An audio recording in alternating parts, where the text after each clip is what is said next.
Hi everyone, welcome back in GS hub, जहाँ पे मैं आप सभी का भरपूर स्वागत करता हूँ। आज की हमारी ये क्लास ज्योग्राफी की थर्ड क्लास है। किसी टेक्निकल इशू के कारण कल हमारी क्लास नहीं आ पाई है, इसीलिए मैं आपसे क्षमा मांगता हूँ। ये क्लास हमारी आज की क्लास है जो देशांतर से संबंधित है। जैसा कि मैंने आपको पिछली क्लास में बताया था कि अगली क्लास में हम देशांतर के बारे में जानेंगे। ठीक है, आप पीछे वाइट बोर्ड देख रहे होंगे। कुछ बच्चों का कमेंट आया है कि सर वाइट बोर्ड यूज कीजिए, इसलिए आपसे हम वाइट बोर्ड यूज करने वाले हैं। तो चलिए बिना टाइम वेस्ट किए अपनी क्लास को हम शुरू करते हैं। क्लास शुरू करने से पहले मैं फिर से आपको कुछ नॉर्मल बातें ये बता देता हूँ ताकि आपको समझने में आसानी हो आगे। सबसे पहले हम फिर से दिशाओं की बात कर लेते हैं। जैसा कि मैंने आपको बताया था कि आप अपने सामने एक लाइन ड्रॉ करोगे, ऐसे दो लाइनें तो सामने जो आपको सामने वाला जो लाइन है उसका जो टॉप का जो पॉइंट होगा वो क्या होता है? नॉर्थ, यानी उत्तर। उसके जस्ट अपोजिट वाला साउथ, दक्षिण। इधर वाला वेस्ट, पश्चिम। इधर ईस्ट, पूर्व। ठीक है, और जो खड़ी लाइनें हम खींचते हैं उसको क्या कहते हैं? ऊर्ध्वाधर रेखा।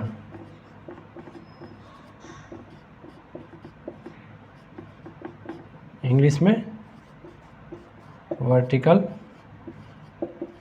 लाइन। और जो लेटी हुई लाइन होती है उसे क्या कहते हैं? क्षैतिज रेखा या हॉरिजॉन्टल लाइन। ठीक है,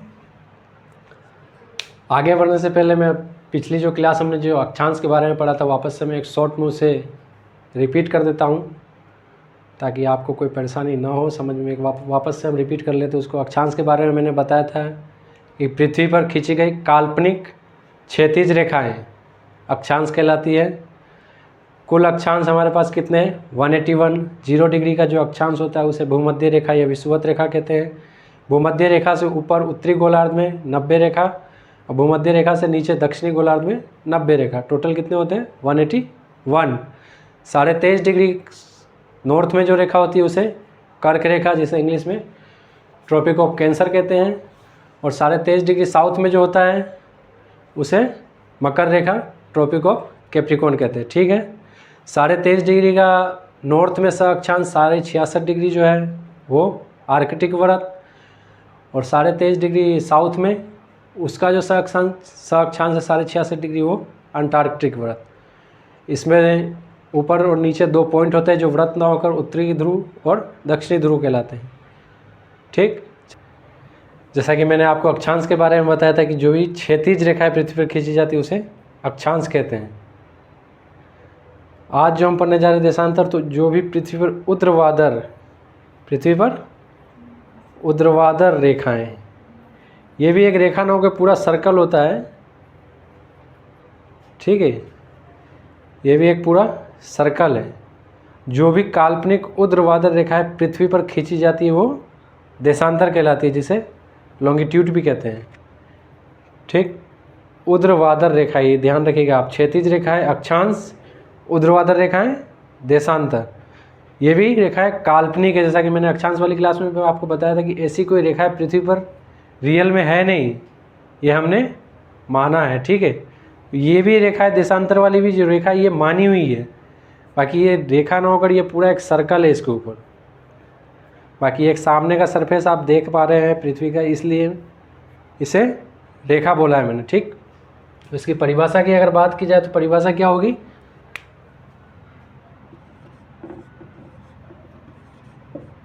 पृथ्वी पर खींची गई काल्पनिक ऊर्ध्वाधर रेखा कैसी होती है मैं आपको समझा चुका हूँ अभी। खड़ी जो रेखा थी उसे हम ऊर्ध्वाधर कहते हैं, जैसे इंग्लिश में वर्टिकल लाइन बोला जाता है। ऊर्ध्वाधर रेखाएं क्या कहलाती है? देशांतर, जिसे लॉन्गिट्यूड भी कहते हैं। हिंदी में इसका एक और नाम होता है देशांतर या यामोत्तर रेखा। ठीक है, यामोत्तर कहलाती है। जैसा कि परिभाषा आप देख पा रहे होंगे, पृथ्वी पर खींची गई काल्पनिक, ये ध्यान रखना आपको, काल्पनिक है ये भी, ऊर्ध्वाधर रेखाएं देशांतर या यामोत्तर कहलाती है। जैसा कि मैंने अक्षांश के क्लास में भी आपको बताया था कि रियल में ऐसी कोई रेखाएं हमारे पृथ्वी पर है नहीं नेचुरल, ये हमारे वैज्ञानिकों द्वारा माना गया है। ठीक है, जैसे अक्षांश की रेखाएं काल्पनिक है, वैसे देशांतर की रेखाएं भी काल्पनिक है। अक्षांश वाली रेखा क्षैतिज है और ये रेखाएं ऊर्ध्वाधर है। ये 2 पॉइंट आपको याद रखने, इसमें भी काल्पनिक और ऊर्ध्वाधर है तो देशांतर, काल्पनिक और क्षैतिज है तो अक्षांश। ठीक है, जिसे देशांतर और यामोत्तर भी बोला जाता है। इसे इंग्लिश में क्या कहते हैं? लॉन्गिट्यूड। जैसे मैं आपको यहाँ पे ड्रॉ करके बता देता हूँ, ये मान लीजिए पृथ्वी है और ऐसे जो मैं लाइन खींचूंगा ये क्या कहलाएगी? देशांतर। और ये मान लिया ऐसे जो लाइन खींचेंगे वो क्या कहलाएगी? अक्षांश। ठीक, इसे क्या कहेंगे? लेटीट्यूड, इसे लॉन्गिट्यूड। अगर हिंदी में आपको याद करने में दिक्कत आ रही हो तो इंग्लिश में इसे याद करना ईजी है। वो कैसे? ये खड़ी रेखा है, खड़ी रेखा है जो खड़े होने को मतलब लॉन्ग, इसे इंग्लिश में क्या कहते हैं? लॉन्गिट्यूड। और ये रेखा है लेटी हुई है, लेटी रेखा है, लेटी रेखा है क्या कहलाएगी? लेटीट्यूड। ठीक है, परिभाषा आप नोट कर लीजिए, फिर हम इसमें आगे बढ़ते हैं। अभी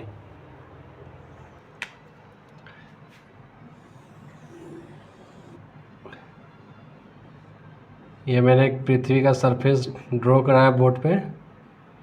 ये 20 से मान लीजिए एक लाइन, वर्टिकल लाइन जो मैंने खींची है, इसे क्या कहेंगे हम?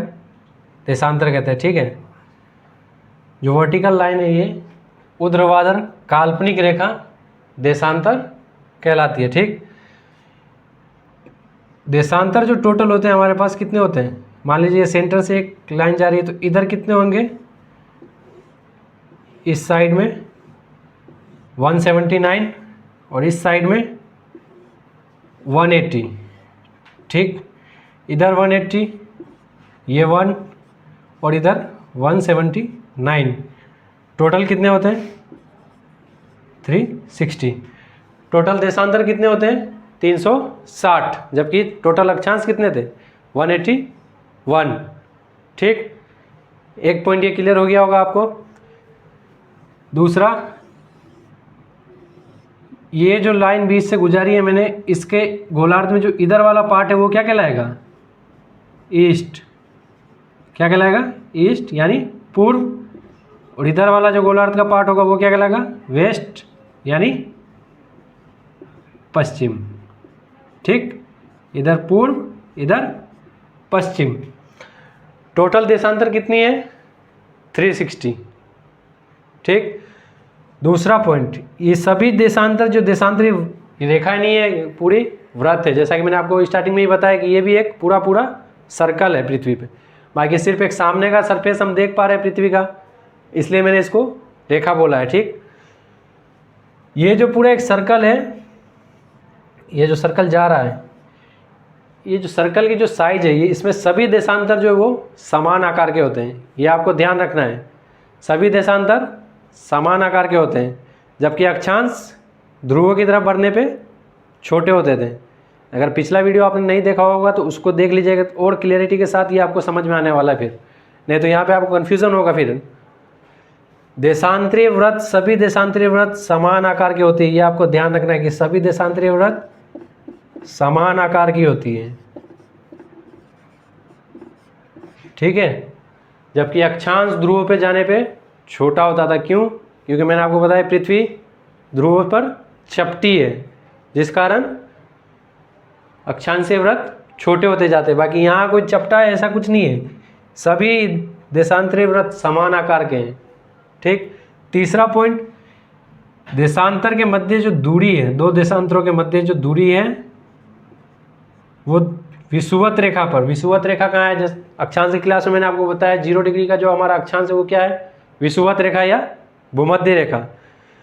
दो देशांतरों के मध्य सर्वाधिक दूरी कितनी है, 111.32 किलोमीटर। कहाँ पे, ध्रुव विषुवत रेखा पर।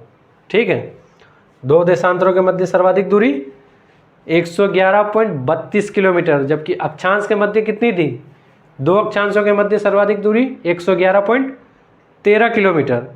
जबकि ध्रुव पे जाते हैं तो दूरी कितनी हो जाती है, 111.70 किलोमीटर। क्यों, क्योंकि ध्रुव पर जो हमारा पृथ्वी है ध्रुव पर चपटा है, जिस कारण चपटा होने के कारण दूरी में थोड़ा सा बढ़ाव आ जाता है। ठीक है, ये समझ गए होंगे आप। मैं वापस से एक बार रिपीट कर देता हूँ। ये मैंने सरफेस ड्रॉ किया है। ऊर्ध्वाधर जो रेखाएं होती है, वापस से मैं बोल रहा हूँ, काल्पनिक ऊर्ध्वाधर रेखाएं क्या कहलाती है, देशांतर कहलाती है। जबकि काल्पनिक क्षैतिज रेखाएं क्या कहलाती थी, अक्षांश। अक्षांश वाली क्लास आप देख लीजिएगा, बिल्कुल क्लियर समझ में आ जाएगा दोनों। ऊर्ध्वाधर काल्पनिक रेखाएं देशांतर कहलाती है। कुल देशांतर जो है वो कितने हैं, 360 देशांतर। मान लीजिए 20 सेंटर से एक लाइन ड्रॉ की है मैंने देशांतर में, इसके इधर वाला जो पार्ट होगा गोलार्ध का वो क्या कहलाएगा, ईस्ट या पूर्व, और इधर वाला पार्ट वेस्ट या पश्चिम। ठीक, सभी देशांतर समान आकार के होते हैं और दो देशांतरों के मध्य दूरी कितनी होती है, 111.32 किलोमीटर। ये सर्वाधिक दूरी है, मतलब कि सर्वाधिक दूरी जो मिलती है वो कहाँ पे मिलती है, विषुवत रेखा पर। विषुवत रेखा क्या है, 0 डिग्री का जो अक्षांश है वो विषुवत कहलाता है। ठीक, ये आप ड्रॉ कर लीजिए एक डायग्राम, फिर इसको मैं पॉइंट वाइज नोट करा देता हूँ आपको। अभी देशांतर, ऊर्ध्वाधर रेखाएं, काल्पनिक ऊर्ध्वाधर रेखाएं देशांतर कहलाती है। ठीक, यहाँ काल्पनिक लिख देता हूँ मैं।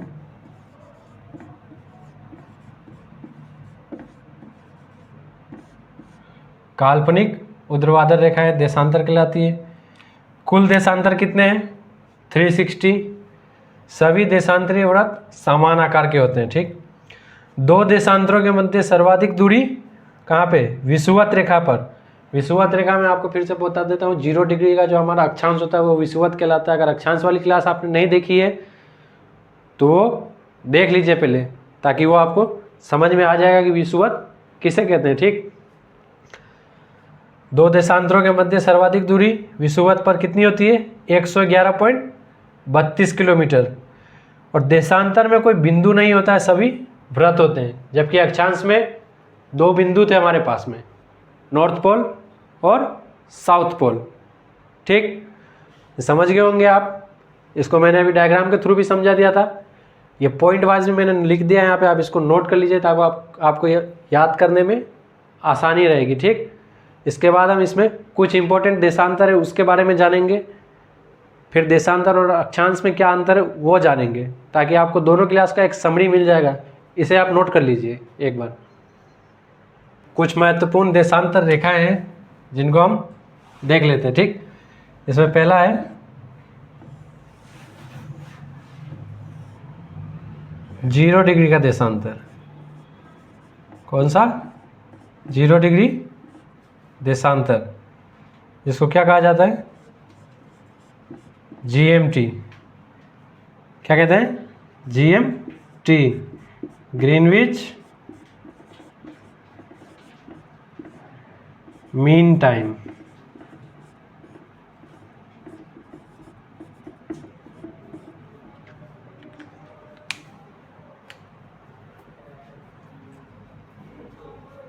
जैसा कि अक्षांश की क्लास में मैंने आपको बताया था कि 0 डिग्री जो अक्षांश है वो बिल्कुल पृथ्वी के बीचों बीच सेंटर से गुजरा है, मध्य से होकर गुजरती है, इसी कारण इसे भूमध्य रेखा कहते हैं। बाकी ये जो रेखा है ये मध्य से नहीं गुजरी है। ये जो 0 डिग्री का जो देशांतर है वो कहाँ से, ये लंदन के पास से होकर गुजरती है। अब ये सवाल कि लंदन के पास से क्यों गुजर रही है, ये भी बीच सेंटर से ही गुजरना चाहिए था।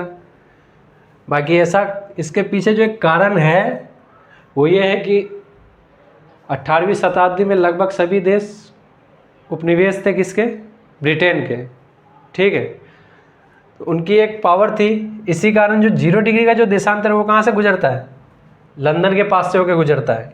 इसको क्या कहते हैं? GMT बोला जाता है। ठीक, 0 डिग्री देशांतर GMT। इसके इधर जो है कौन सी डायरेक्शन होगी? ईस्ट, पूर्व, और 0 डिग्री से इधर वेस्ट यानी पश्चिम। ठीक, अब जो पॉइंट है वो यहाँ ध्यान से देखिएगा, यह समझना इंपॉर्टेंट है आपके लिए। यहाँ जो अगर मान लीजिए यहाँ पे 12 बज रहे हैं, ठीक है, अगर यहाँ 12 बज रहे हैं GMT पे, तो हम जब पूर्व की तरफ बढ़ेंगे तो ये टाइमिंग में टाइम क्या होगा? ये बढ़ेगा।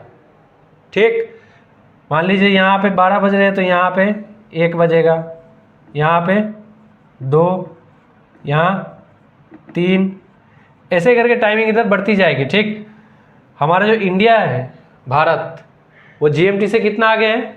5.5 घंटे GMT से आगे है। ये आपको ध्यान रखना है कि भारत GMT से कितना आगे है? 5.5 घंटे। ठीक, कितना आगे है? 5.5 घंटे आगे है। कहाँ से? GMT से। 0 डिग्री का जो देशांतर है उससे कितना आगे है? 5.5 घंटे। भारत का जो मानक समय है वो कितना है? 82.5 डिग्री ईस्ट की तरफ है। इंडिया जो है वो ईस्ट में है, आगे है। मैंने बोला आगे है। आगे के लिए मैंने आपको बताया इधर जब बढ़ेंगे तो टाइम क्या होगा? आगे जाएगा।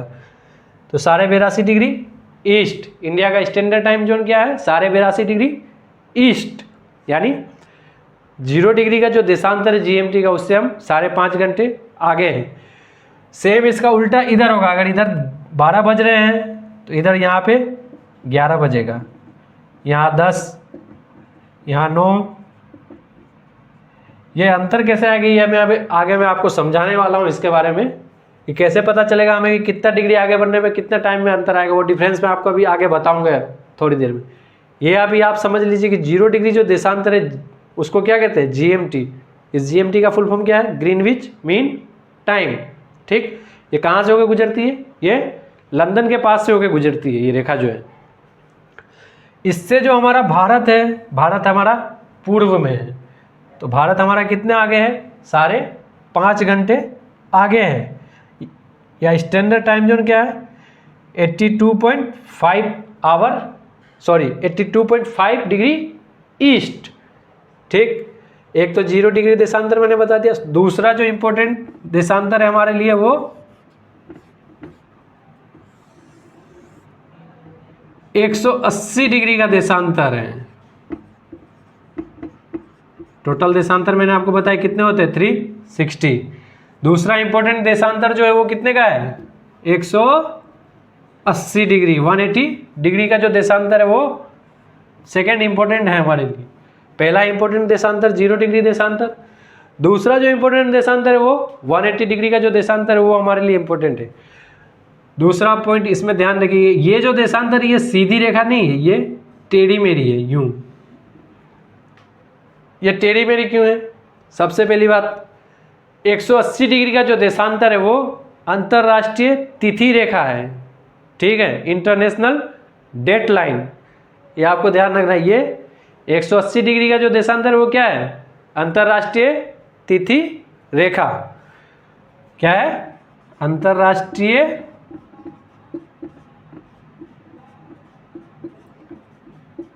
तिथि रेखा, इंटरनेशनल डेट लाइन। IDL मैंने लिख दिया शॉर्ट फॉर्म में। अब आप पूछेंगे कि सर ये टेढ़ी मेढ़ी क्यों है? तो ये टेढ़ी मेढ़ी इसलिए है, मान लीजिए मैं यहाँ पे एक छोटा सा डायग्राम बना देता हूँ इसको समझाने के लिए। ये सर पृथ्वी बनाया मैंने, जैसे ये अगर मैं इसको सीधा ले लेता हूँ 180 डिग्री को, मान लीजिए ये 180 डिग्री की जो मैंने ये रेखा खींची, इसके बीच में कोई देश आ जाता है। ये जो रेखा जो आप देख रहे हैं ना 180 डिग्री का, इसके इस तरफ पूर्व की तरफ, ईस्ट की तरफ, और इधर वेस्ट, इस दोनों तरफ, इस रेखा के दोनों तरफ 24 घंटे का डिफरेंस होता है, ये आपको ध्यान रखना है। ये जो 180 डिग्री का जो देशांतर गुजर रहा है, इसके दोनों तरफ के गोलार्धों में, गोलार्ध के दोनों तरफ 24 घंटे का डिफरेंस होता है। कितना? 24 आवर का डिफरेंस होता है। अगर ये रेखा सीधी रहती, मान लीजिए बीचों बीच, अगर सीधी रहती तो बीचों बीच किसी देश से ये गुजरती, बाकी ये मैंने बताया आपको काल्पनिक रेखाएं हैं। अगर बीचों बीच गुजरती तो इसी देश में इधर ईस्ट की तरफ, आप ईस्ट की तरफ जो हमें डेट मिलता और वेस्ट की तरफ जो डेट मिलता, वो डेट दोनों अलग अलग हो जाते हैं। क्यों? क्योंकि 24 घंटे का फर्क है। हम जानते हैं एक दिन में कितने घंटे होते हैं? 24 घंटे होते हैं।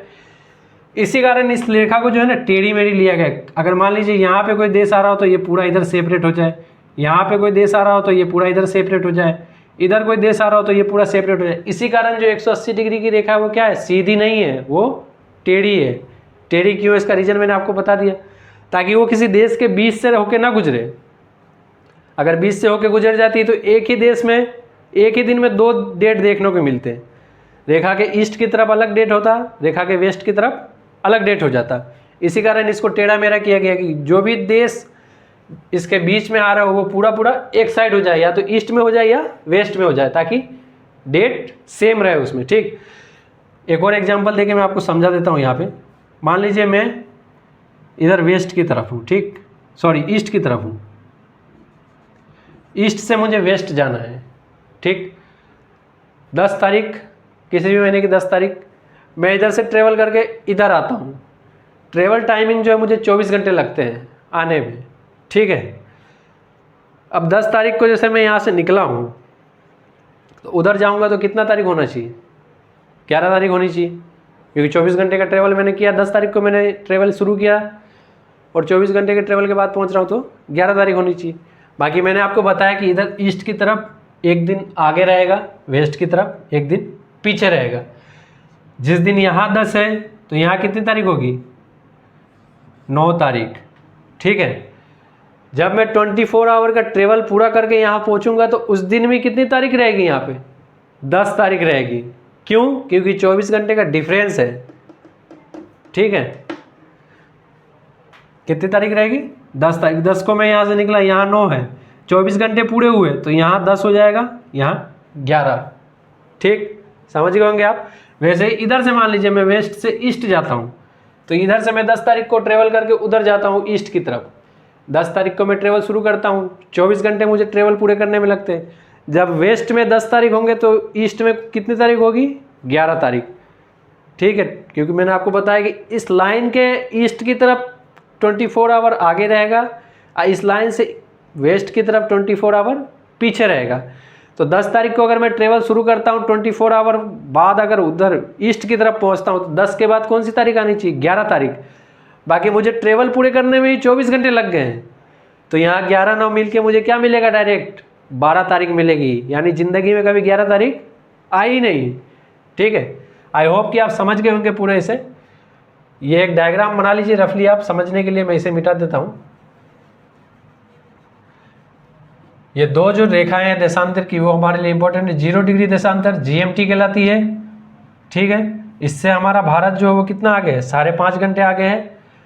और 180 डिग्री की जो देशांतर रेखा वो टेढ़ी मेढ़ी जो लाइन है वो इंटरनेशनल डेट लाइन कहलाती है। ठीक, इसके ईस्ट तरफ 24 आवर प्लस रहेगा और वेस्ट तरफ 24 आवर माइनस रहेगा। यानी रेखा के दोनों तरफ एक दिन का फर्क है आगे पीछे में। ठीक है, इसको नोट करिए, फिर आगे बढ़ते हैं। छोटा सा पॉइंट जो मैंने आपको GMT में बताया है कि इंडिया जो है GMT से कितना आगे है? 5.5 घंटे। इंडिया का स्टैंडर्ड टाइम जोन क्या है? 82.5 डिग्री ईस्ट। ये मैं आपको समझा देता हूँ कि ये निकलता कैसे, 5.5 घंटे कैसे चेंज हो गए। 82.5 डिग्री ईस्ट जो था वो 5.5 घंटे कैसे हो गए, वो पॉइंट कैसे है वो मैं आपको समझा देता हूँ। वो आता है पृथ्वी के अपने अक्ष पर घूर्णन के कारण। ठीक है, पृथ्वी जो घूर्णन करती है वो दो तरह से करती है। एक अपने अक्ष पे और एक सूर्य के चारों तरफ दीर्घवृत्तीय कक्ष में। ठीक है, घूर्णन को हम डिटेल्स में पढ़ेंगे नेक्स्ट क्लास में। अभी बस ये अक्ष पे जो घूर्णन करता है इसके कारण ये 5.5 घंटे GMT से आगे है। कहाँ? कौन? भारत। ये पॉइंट मैं आपको समझा देता हूँ। पृथ्वी 24 आवर में अपने अक्ष पर कितना घूमती है? 360 डिग्री। जैसे ये पृथ्वी है, ठीक है, ये जो है ये अपने ही मतलब जहाँ पे ये फिक्स है, जैसे ये एक जगह पे है, ये अपने अक्ष पे भी घूमती है ऐसे, ठीक, ये अपने अक्ष पे इसका घूर्णन हो गया। और बीच में मान लीजिए ये सन है, ये इसके चारों तरफ भी घूमती है। ये दोनों हाथ ऐसे निकाल नहीं सकता हूँ, इसलिए बता रहा हूँ यूँ करके। ये जो गति है ये परिक्रमण गति है इसकी, और यहाँ जो ये घूम रही है ये अपने अक्ष पे घूर्णन गति कहलाती है, ठीक। इसके कारण दिन और रात होते हैं, और सूर्य के चारों तरफ जो दीर्घवृत्तीय कक्षा में घूमती है इसके कारण मौसम में परिवर्तन आता है, सर्दी, गर्मी, बरसात।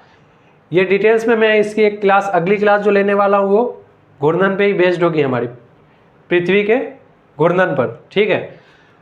और पृथ्वी 24 घंटे में कितना घूमती है अपने अक्ष पे? 360 डिग्री घूमती है, ठीक है। तो 1 घंटे में कितना घूमेगी? 1 आवर में कितना घूमेगी? 360/24, कितना आएगा? 15 डिग्री। कितना आएगा? 15 डिग्री। अपने अक्ष पे पृथ्वी 1 घंटे में कितना? 15 डिग्री घूम जाती है, ये 15 डिग्री घूम जाती है ये, ठीक है। 1 घंटे में कितने मिनट होते हैं? 1 आवर में 60 मिनट। समझ गए होंगे आप? 1 घंटे में कितना घूम रही है? 15 डिग्री, मतलब कि 60 मिनट में कितना घूम जाती है ये? कितना घूमती है? 15 डिग्री घूमती है। 60 मिनट में कितना घूमती है? 15 डिग्री। तो प्रत्येक 4 मिनट में, ध्यान रखिएगा, प्रत्येक 4 मिनट में पृथ्वी कितना घूमेगी? 1 डिग्री। समझ गए? प्रत्येक 4 मिनट में पृथ्वी 1 डिग्री अपने अक्ष पर घूम रही है, ध्यान रखिएगा, अपने अक्ष पर। ये जो घूमने की बात हो रही है, अपने पृथ्वी के अपने अक्ष पे घूमने की बात हो रही है। जैसे मैंने आपको बताया, यूं भी घूमती है, अपने अक्ष पे भी घूम रही है, और जैसे ये सन है, मेरी फिंगर जो ये सन है, और ये इसके चारों तरफ भी घूमती है, यूँ घूमती रहती है अपने अक्ष पे भी, और इसके चारों तरफ भी घूमती है। अपने जो अक्ष पे घूम रही है उसकी बात हो रही है यहाँ पे, जिसके कारण हमारा जो भारत है वो GMT से कितना आगे? 5.5 घंटे आगे है। मैंने आपको बताया 82.5 डिग्री ईस्ट, कितना आएगा ये? 5.5 घंटे आएंगे। इसको आप निकाल के देखिएगा, आ जाएगा। जैसे मैं ही निकाल देता हूँ। 1 घंटे में 60 मिनट में कितना घूम रही है? 15 मिनट। ये टोटल मिनट्स कितने हो गए? 5 घंटे में कितने मिनट होंगे? 5 घंटे में कितने मिनट होंगे? 1 घंटे में 60 मिनट, तो 5 घंटे में 300 मिनट, और आधा घंटा यानी 330 मिनट, ठीक है। 330 मिनट, 330 मिनट को आप चेंज कीजिए डिग्री में, तो कितना आ जाएगा?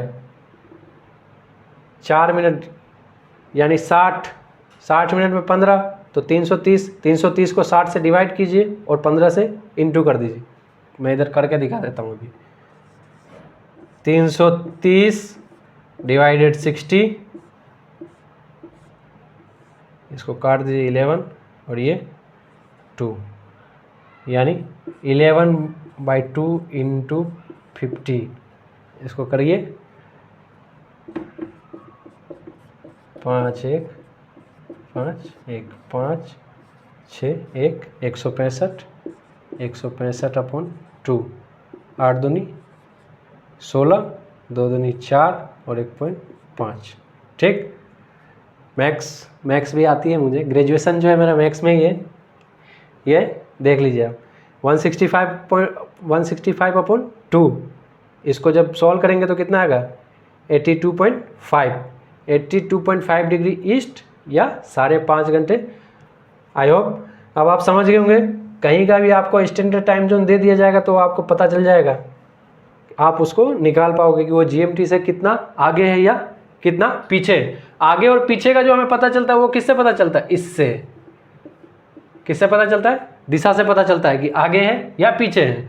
अगर ईस्ट की जगह वेस्ट लिखा रहता तो ये क्या हो जाता है? GMT से 5.5 घंटे माइनस हो जाता है, ठीक है। बाकी ईस्ट है तो मैंने आपको अभी बताया गोलार्ध के अंदर कि ईस्ट वाले जो हैं वो आगे रहेंगे और वेस्ट वाले पीछे रहेंगे 0 डिग्री से। अभी पीछे जो हमने टॉपिक पढ़ा था इंपॉर्टेंट देशांतर के अंदर, उसमें मैंने आपको बताया था। तो ये जो ईस्ट है 82.5 डिग्री ईस्ट, डिग्री का ये निशान लगा देता हूँ, 82.5 डिग्री ईस्ट। तो ईस्ट होने के कारण ये क्या है, GMT से आगे है। अगर वेस्ट रहता तो ये 5.5 घंटे पीछे हो जाते हैं। ठीक है, आगे और पीछे की जानकारी आपको किससे मिलेगी, दिशा से और डिग्री से। मैंने आपको बता दिया कैसे निकालेंगे हम कितना आगे। ठीक है, 5.5 घंटे, 5 घंटे में 5 घंटे का 300 मिनट और ये 30 मिनट, 330 मिनट हो गए। 1 घंटे में कितने मिनट हुए, 60। ये 60 से मैंने इसको काटा 11.2 इंटू 50 या 165/2, इसको सॉल्व करेंगे तो 82.5 डिग्री आ जाएगा हमारे पास। ठीक है, इसको भी आप नोट कर लीजिए। ये मैं बाकी के जो इधर मिटा देता हूँ, 1 मिनट।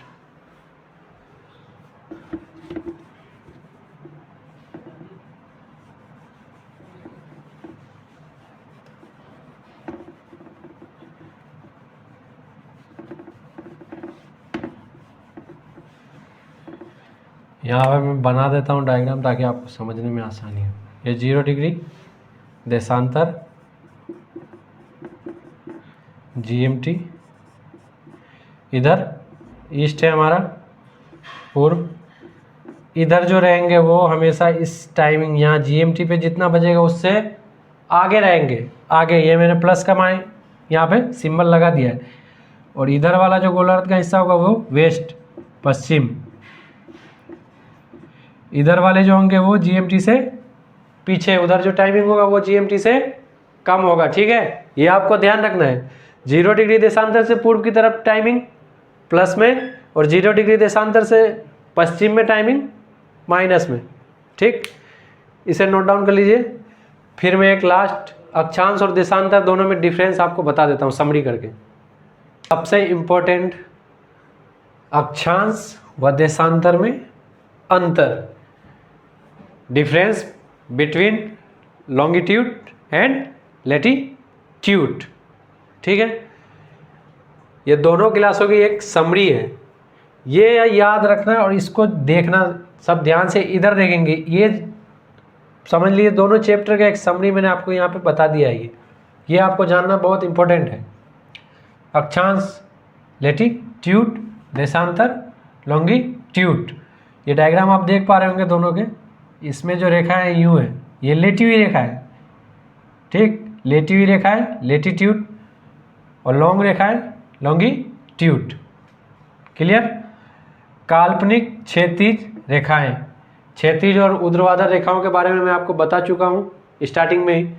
तो काल्पनिक क्षैतिज रेखाएं अक्षांश, काल्पनिक ऊर्ध्वाधर रेखाएं देशांतर। कुल अक्षांश 181 और कुल देशांतर 360। 0 डिग्री अक्षांश को क्या कहते हैं, भूमध्य या विषुवत। और 0 डिग्री देशांतर क्या कहलाता है, GMT। अभी GMT बताया मैंने अभी थोड़ी देर पहले आपको। 0 डिग्री देशांतर GMT। ध्रुवों की तरफ बढ़ने पर अक्षांशीय वृत्त का आकार छोटा होता है। ध्रुवों की तरफ बढ़ने पर अक्षांशीय वृत्त का आकार छोटा होता है। क्यों, ये क्यों जानने के लिए आपको सेकेंड पार्ट जो लैटिट्यूड वाला है वो देखना पड़ेगा कि छोटा क्यों होता है। मैंने यहाँ पे सिर्फ अभी लिख दिया कि ध्रुवों की तरफ बढ़ने पर अक्षांशीय वृत्त का आकार छोटा होता है। बाकी यहाँ देशांतर में सभी देशांतरीय वृत्त समान आकार के होते हैं। यहाँ कोई छोटा बड़ा नहीं होता, ये सभी एक समान होते हैं। दो अक्षांशों के मध्य दूरी 111.13 किलोमीटर। ठीक है, दो अक्षांशों के मध्य दूरी 111.13 किलोमीटर तथा ध्रुवों पर 111.70 किलोमीटर। ये डिफरेंस क्यों है, इसको भी जानने के लिए आपको क्लास देखना ही पड़ेगा, तभी पता चलेगा। और दो देशांतरों के मध्य सर्वाधिक दूरी 111.32 किलोमीटर। कहाँ पे मिलती है सबसे ज़्यादा दूरी, विषुवत रेखा पर। महत्वपूर्ण अक्षांश कौन से, 23.5 डिग्री नॉर्थ कर्क रेखा, 23.5 डिग्री साउथ मकर रेखा, 66.5 डिग्री नॉर्थ आर्कटिक सर्कल और 66.5 डिग्री साउथ अंटार्कटिक सर्कल। ये पढ़ा चुका हूँ मैं पहले आपको कल अगली वीडियो में। और महत्वपूर्ण देशांतर 0 डिग्री देशांतर GMT और 180 डिग्री देशांतर इंटरनेशनल डेट लाइन, अंतर्राष्ट्रीय तिथि रेखा, जो अभी पीछे हम पढ़ चुके हैं। ठीक, अक्षांश की उपयोगिता क्या है, क्यों पढ़ा हमने अक्षांश? अक्षांश पृथ्वी का उष्मा क्षेत्र के निर्धारण में सहायक होते हैं। सबसे इंपॉर्टेंट पॉइंट ये है कि अक्षांश की यूज क्या है, अक्षांश क्यों पढ़ाया गया है? क्योंकि ये पृथ्वी के उष्मा क्षेत्र के निर्धारण में सहायक होते हैं। ठीक है। और देशांतर की उपयोगिता क्या है? देशांतर समय ज्ञात करने में सहायक है। जैसा कि मैंने आपको बताया कि भारत GMT से 5.5 घंटे आगे है, कैसे आगे वो भी मैं आपको बता चुका हूँ। ठीक, तो इसको आप नोट कर लीजिए, ये बहुत इंपॉर्टेंट है आपके लिए। अक्षांश और देशांतर में डिफरेंस ये एक पन्ने में समझ लीजिए, पूरे की पूरी मैंने एक समरी बता दी है आपको। इधर के जो अक्षांश के पॉइंट है और बेहतर समझने के लिए आपको जो लेटीट्यूड वाला जो मेरा सेकंड वीडियो वो देख लीजिएगा, और बेहतर समझ में आ जाएगा। इसी के साथ हमारा जो इस चैप्टर है लेटीट्यूड एंड लॉन्गिट्यूड का वो ख़त्म होता है। नेक्स्ट जो इसमें हम क्लास लेंगे वो पृथ्वी की घूर्णन, पृथ्वी की गति या मोशन ऑफ अर्थ पे लेंगे। ठीक है, इसको नोट कर लीजिए आप। थैंक यू साथियों। आज इसी के साथ हमारा जो ये टॉपिक है, एक टॉपिक हमारा भूगोल का आज ख़त्म होता है, लेटीट्यूड एंड लॉन्गिट्यूड का। आई होप कि आप पूरे क्लैरिटी के साथ इसे समझ चुके होंगे। फिर भी अगर कोई प्रॉब्लम या कोई परेशानी हो तो कमेंट सेक्शन में कमेंट कीजिएगा। मैं आप सभी से माफ़ी चाहता हूँ, किसी टेक्निकल कारण की वजह से हमारी ये जो क्लास है ये एक दिन लेट हो चुकी है।